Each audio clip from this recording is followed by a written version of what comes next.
Welkom allemaal. Fijn dat u weer kijkt naar een nieuwe uitzending van Omroep Krijtland. En hierin hebben wij voor u de volgende reportages. Te weten: afscheid brandweercommandant en truc in der tiet. Jos van den Berg neemt afscheid. Bijna 30 jaar heeft hij als commandant van de vrijwillige brandweer in Vaals gediend. Hij staat bekend om zijn passie voor de vrijwillige brandweer. De heer Van den Berg is de laatste vrijwillige commandant van Vaals. Sinds de regionalisering zijn er namelijk alleen nog maar beroepscommandanten bij de brandweer.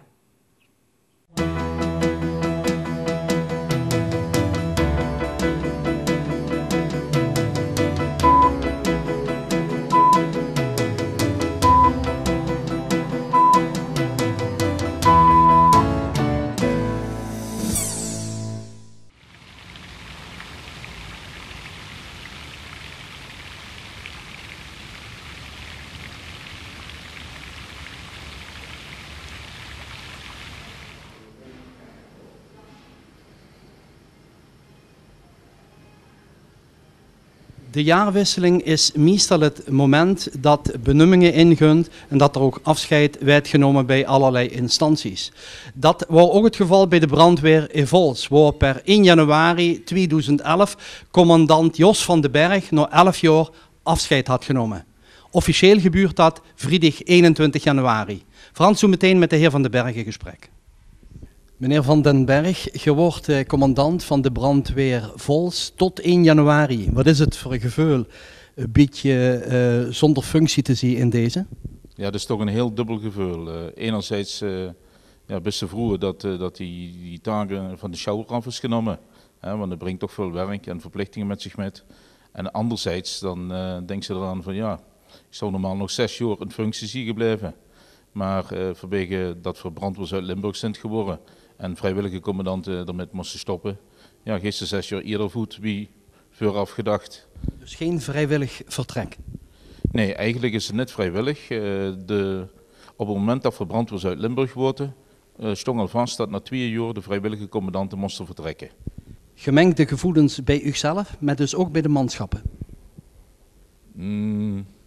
Bij mijzelf zeker, manschappen denk ik ook wel, want iedere verandering heeft toch met een stuk onrust gepaard. En daarvoor is het goed geweest dat ik in ieder geval 2 jaar na de regionalisering nog in functie had kunnen blijven. En van de andere kant probeer ik de manschappen ook het gevoel mee te geven van de brandweer gaat immer door. Ook zonder mij, dat is in het verleden ook zo geweest, toen anderen voor mij voet gingen. Het gaat gewoon door en er stond immer goede lui paraat.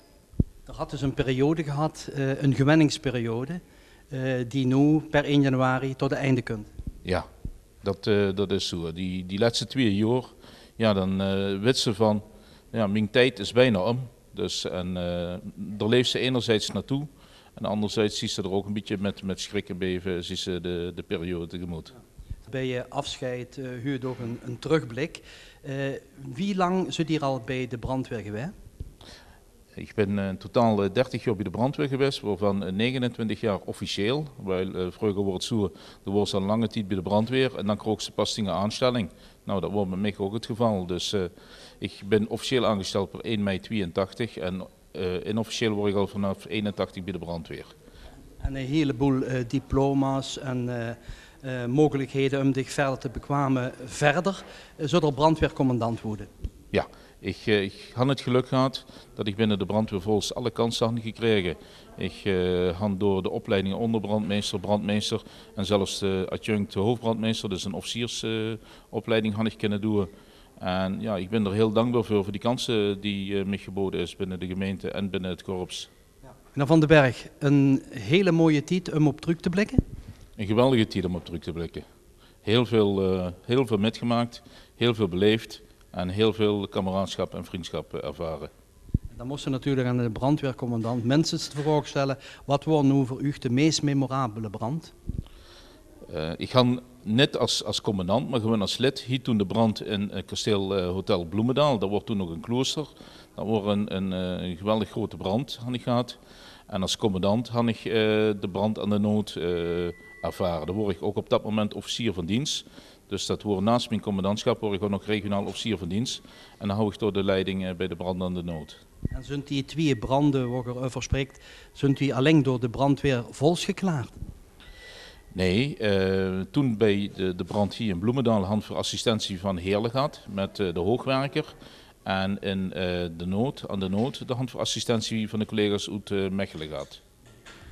In Vols giet men hoog op en de burgemeester is dat ook een van zijn stokpaardjes, de samenwerking over de grens heen. Wie zit eigenlijk met de samenwerking met de brandweer van Oken? Die is gewoonweg heel goed te noemen. Voor hand al vanuit de 90er jaren hand voor convenanten met Oken. Maar het moet niet alleen op papier blijven. Hè. We moeten dat ook daadwerkelijk in de praktijk beleven. En dat doen we door jaarlijks met de jongens te oefenen. We nemen ze ook regelmatig met onze oefeningen naar Mergrote. Daar gaan we het stookhoes in. Nou, aan de hand voor zowel met Laurensberg, dat is onze echte directe aanspreekpartner, als die andere posten binnen brandweer Oken hand voor veel contacten. Maar ik wil dat net ook alleen beperken, want vooral ook zeer goede contacten met Kelmis en met Monsen en zelfs met Eupen. Vols maakt dus de kernfunctie van Drielandenstad waar. Duidelijk. We zijn echt een regionaal zeg maar centrum. En we kennen Jikkeval op brandweergebied het heel goed vinden met onze omringende korpsen. Ik had ooit zelfs gedroomd van een kazerne op het Drielandenpunt, waarbij 3 poorten en naar België, naar Duitsland en naar Nederland en dat we dan van de uitdrukten. Maar ja, dat is een illusie. Maar goed, het wordt een leuke droom. Dat had alles te maken met de effectiviteit. Wie steekt het met de effectiviteit, de doeltreffendheid van dit moment? Ik ga gehoord dat er een beperking in brandweerwagens aantal kunt. Op dit moment is zeg maar de slagkracht is nog optimaal. Dat is meer dan voldoende voor onze gemeente. Maar wat je zelf ook al noemt, binnen Brandweer Zuid-Limburg lopen plannen om het aantal wagens drastisch te verminderen. We gaan nu ongeveer 47 brandweerwagens, grote brandweerwagens. En dat aantal werd teruggebracht op minder dan 30. Nou, dat begrip je wel, dat gaat beduidend in de slagkracht gaat dat, ten koste. En ja, vervolgens kan het op termijn betekenen dat we in de auto moeten inleveren. En dat zou heel slecht zien. Dat zou echt, een doodsteek zien, denk ik, voor de brandweer. Laatste vraag. Gaat er toch met vertrouwen het commando over aan een breder verband? Uiteraard. Ik ga vertrouwen in de kracht en de kennis en kunde van de jongens die hier zitten. Want er is jaren in geïnvesteerd. En er is gewoon kennis en kunde voldoende om de zaak te leiden. Ik heb minder vertrouwen in het grote regionale geheel, want daar speelt toch geld een hele belangrijke rol en geld wordt schaars in deze tijd. Okay. Ik wens je heel schön afscheidsfeest op 21 januari. Dankjewel, ik zie er ook geer naar uit. Weliswaar weer met gemengde gevoelens, maar ik neem met plezier afscheid van de jongens en alle kennissen en mensen hier uit de gemeente die voor ooit is geholpen hand of die mij de hand willen komen drukken.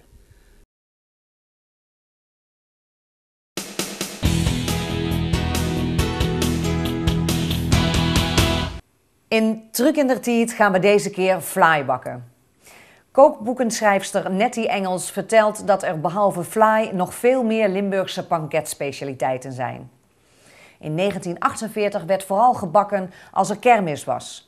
En dat gebeurde toen in het bakhuis naast de boerderij. Tegenwoordig komen de flyen dag en nacht van de lopende band in de fabriek.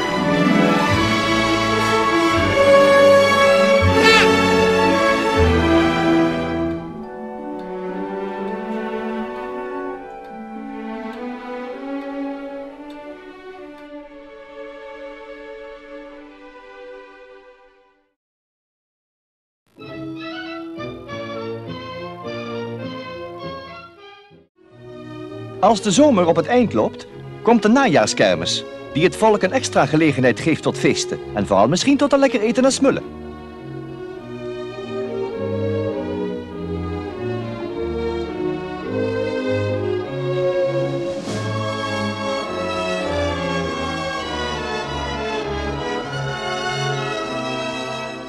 Nadat de woningen een extra beurt hebben gehad, komt het bakken van de vla.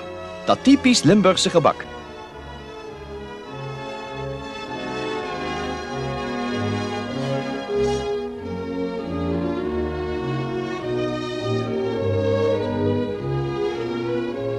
Hier en daar wordt op het land nog in de ouderwetse oven in de weide gebakken.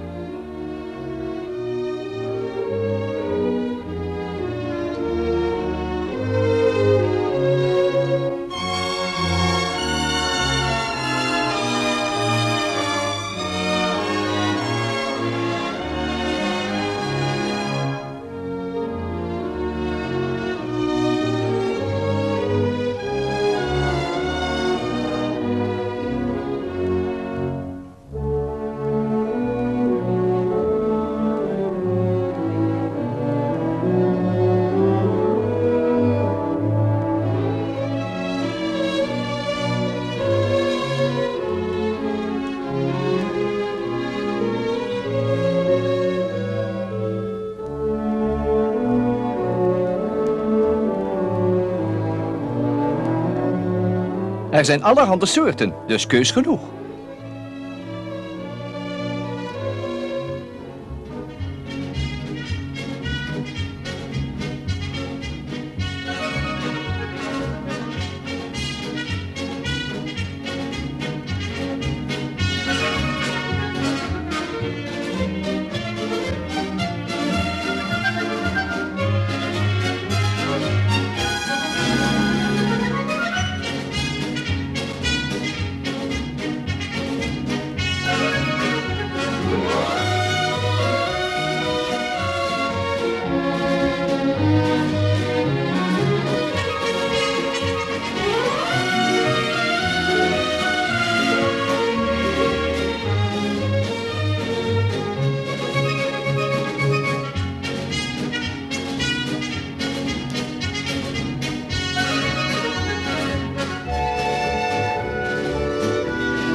En de koffietafel in de open lucht, dat is een waar feest voor jong en oud.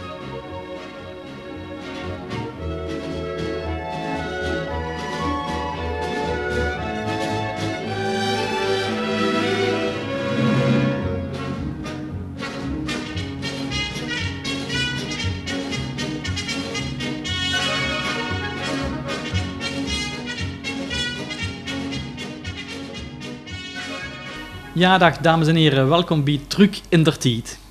Dat gezellige stukje film wat er juist zoog, dat hebben we te danken aan de Heilandse filmer en fotograaf Huub Leufkens, die vooral vlak na de oorlog is bekend geworden door zijn schoon foto's op kalenders, op bidprentjes en op keukenstrommels bijvoorbeeld. U kunt verbakken. En denk nu niet meteen aan Limburgse vla, want er zijn nog veel meer Limburgse lekkernijen, althans, dat laat voor ons vertellen door Nettie Engels. Onder andere schrijfster van Limburgs getinte kookbeuker. En ondertussen geniet ik bij haar van de kermiskook. Zelf gebakken natuurlijk.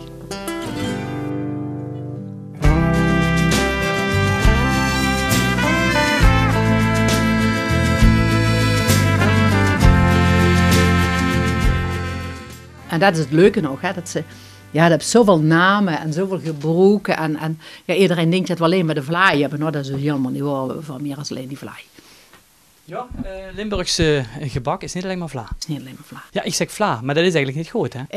Het ligt ook per plaats. Er zijn plaatsen zeggen ze vla en dan zeggen ze vlaai en vlijkje. Ook daar zijn weer meer benamingen voor. En op het ogenblik zeggen we bijna altijd vlaai om te voorkomen dat het verwisseld werd met de puddingvla. Ja. Maar... Dus niet alleen maar vlaai is Limburgs. Er zijn meerdere gebaksoorten Limburgs. Er zijn er veel meer. De redong, linzenpuntjes, pielappel. En de pielappel dat is gistdeeg met een appel erin. Dan hebben ze de menkes, de miggemenkes of de wiggemenkes. Nee, dan hebben ze nonnenvotten, de krombroodjes. De Berliner Bul, de waffelen. Berliner Bul, is dat Limburgs? Berliner Bul, die hebben ze in Maastricht gegeten met carnaval. Ja. Dat is Berliner Bol. En de Maastrichtenaren zag dat nog boel de Berlin, hè. Maar dan moeten ze in Maastricht kallen. Ja. En hier schreef dan de recepten voor dit soort producten, zeg maar. Is dat eigenlijk ook een beetje voor het vasthouden? Ja, de eerste boek wat ik geschreven heb, dat is 33 jaar geleden. Het boek is ook een opzet Moerenvla. En dat hebben we echt geschreven om de recepten vast te houden. Want we merkten, er was geen enkel Limburgs kookboek. Er was nergens sloeg het vast, helemaal nergens. En toen hebben we gezegd van, nou, wij vinden dit toch wel belangrijk. En toen zijn we dus echt begonnen om het vast te leggen voor ons kinderen. Wie komt hier aan die recepten? En door neven bij de vraag, wie was er tot dat de goede recepten waren? Nou, de eerste keer van Bokus Kook hebben we oproep gedaan via de Gezet en via L1. Mensen hebben ons recepten gestuurd. Je worden natuurlijk, ik ben zelf een echte Limburger en Wil is ook een echte Limburger. Dus een aantal die had ze ook gewoon, en van de mam en van de Sjoan-mam. En de mensen stuurden ze op. En die heb ik dus wel allemaal geprobeerd. En omdat ik zelf dus een echte Limburgse ben en ook een stuk kennis heb op dat gebied, kon je ze ook nagaan of het zo was. De eerste keer hebben we ook die recepten volgelaten zoals de mensen ze gedaan hebben. En daarna zijn we het meer gewoon opletten dat we niet...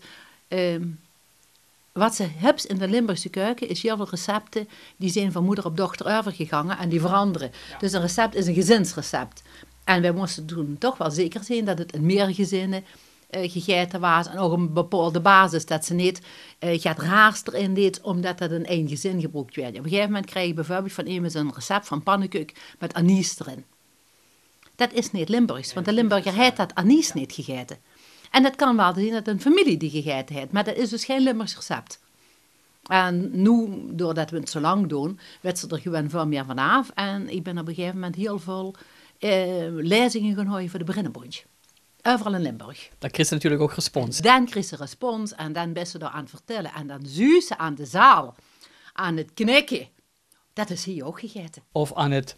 Of dat ze niks doen, dan werd ze, dat is niet van hier. Ja. Of dan zit er op in, oh, maar dat nemen wij. Ja. En dan krijg ze het. Met bakkers?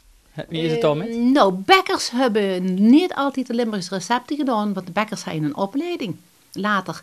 En dan komen er ook nieuwe dingen bij. En ik heb wel van bakkers recepten, maar dan krijg je een bakkersrecept. En een bakkersrecept is geen hoesvrouw. Kun je toesnee maken? Die hebben andere apparatuur, die hebben andere grond en hulpstof. Ja, en ook ander, kijk daar oversteed angus, het riezen is angus, is geen hoesvrouwrecept. Ja, dat bedoel ik. Je hebt andere apparatuur, dat kent ze toesnee. Ja. Ondertussen is Limburg een vlaai-exporterende provincie geworden.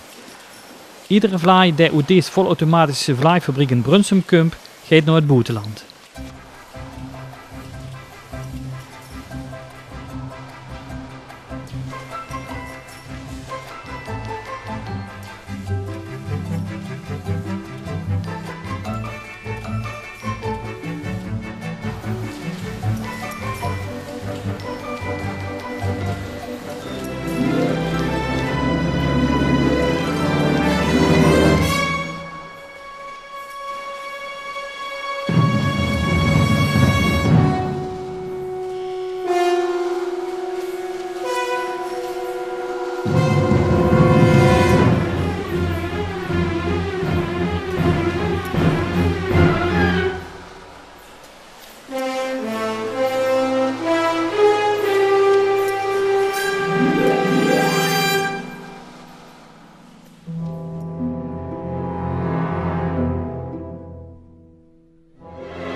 Als je nu kijkt, de vlaai die nu door de bakkers gemaakt werd en de vlaai van vroeger toes, kunnen ze af en toe best bij de bakker nog een echte goeie vlaai hebben die veel lijkt op die van vroeger.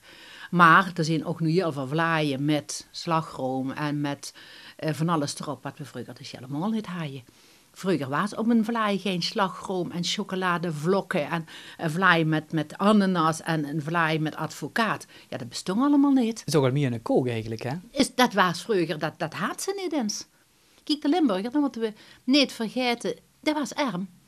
En een vlaai was niet duur. Want wat is een vlaai? Dat was gisdeeg, daar mokken ze toch. En daarop kwam de oogst, het fruit van eigen productie. En als dat er niet was, dan kwam er gedruigsfruit op, zoals de uifte. En dan een enkele keer, maar dat was al duur, dan had ze de kruimeltjesvlaai of de puddingvlaai. En de hele dure, dat was de riestevlaai, want er moesten er nog eieren in. Maar dat was echt luxe. Maar normaal gesproken was een vla gisdeeg met fruit van eigen oogst. Dus dat was geen duur product. Maar de vla worden qua samenstelling anders als wat ze hem tegenwoordig maakt. Even afgezien dus van de luxe vla, wat je hier zag met slagroom enzovoorts. Maar ja, de standaard vla. De deeg was simpeler als nu. Er zullen minder eieren hebben gezet en nog minder suiker. Het is meer het brooddeeg geweest. Dus de basis ook voor witbrood. Dunnere boom ook. En over het algemeen de ooiplaten. Ik heb nog geen ooiplaten. Die zijn veel minder hoog. Dus het moet een dunnere boom en ook dunne spies. Want spies was geen duurder, want er moest dan toch nog het suiker in. En dat was dus ook van... een gooivlaai is dun van leer en dik van smeer. Maar dat geeft alle aan dat het dat lang niet altijd was. We hadden ze ook dik van leer en dun van smeer. Ja. Kosten ze vroeger denk maar vlaaien bakken, wensen ook beschikte dus over bakkes? Nee, een bakkes hadden ze ook met meer mensen samen. Dus een bakkes was meestal van de ganse buurt. En ze spraken af dat ze om de beurt beken. En een bakkes maken was duur. Het moest toen nog los staan van het huis. Dus dat deed ze met meer man. En toen zijn later die ovens gekomen en die fornuizen. En in de fornuis kosten ze ook bakken. Ten slotte, wat denk je, wat zijn de ontwikkelingen nog die ons te wachten staan in de vla? In het vla gebeuren? Wat gaat er nog gebeuren? Wat we wel merken is dat er toch veel bakkers weer een goeie vlaai verkopen. Dat komt terug. Een tijdje was het moeilijk om een echte goeie vlaai te kopen. Dat komt terug. Wat verstoort je eronder? Een goeie vlaai is een vlaai die echt van gisdeeg gemaakt is, die goed gaar is, die een beleg heeft wat niet alleen gelei is, maar waar vruchten in zitten. Ja. Waar niet allerlei toeters en ballen op zitten. En die is er wel weer. Alleen... Ja, van de andere kant hebben ze dan ook weer een heleboel dingen die als vlaai verkocht werden, waarvan ik zeg, Loester, ik heb er niks op tegen, maar geeft die de naam vlaai niet meer. En noem het taart. Ja. En dat vind ik jammer, dat die als vlaai, dat zou ik heel anders willen. Dus we hebben eigenlijk twee kanten uit. De ene, de hele luxe vlaai, die eigenlijk meer een taart of een kook is. Ja. En terug naar de basis. Toch, kunnen ze weer een open proemenvlaai kopen. Maar die kost je wel geld. Die komt niet meer door de bakkes. En die komt niet door de bakkes, nee. Nee, dat niet meer.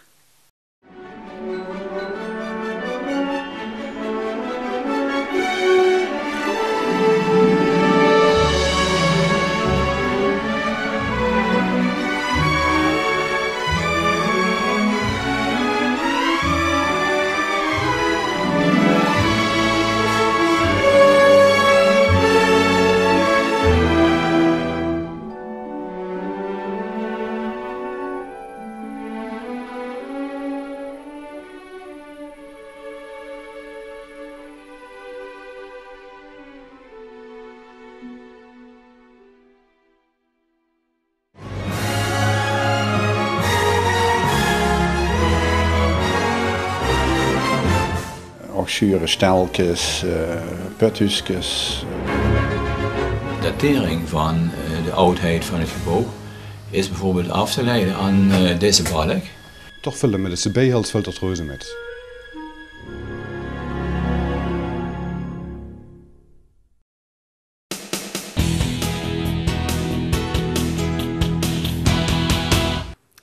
Het zit er alweer op, beste kijkers. Ik wil u graag nog eens wijzen op onze website, waar u tevens de mogelijkheid heeft om onze uitzendingen van de laatste weken nog eens te bekijken.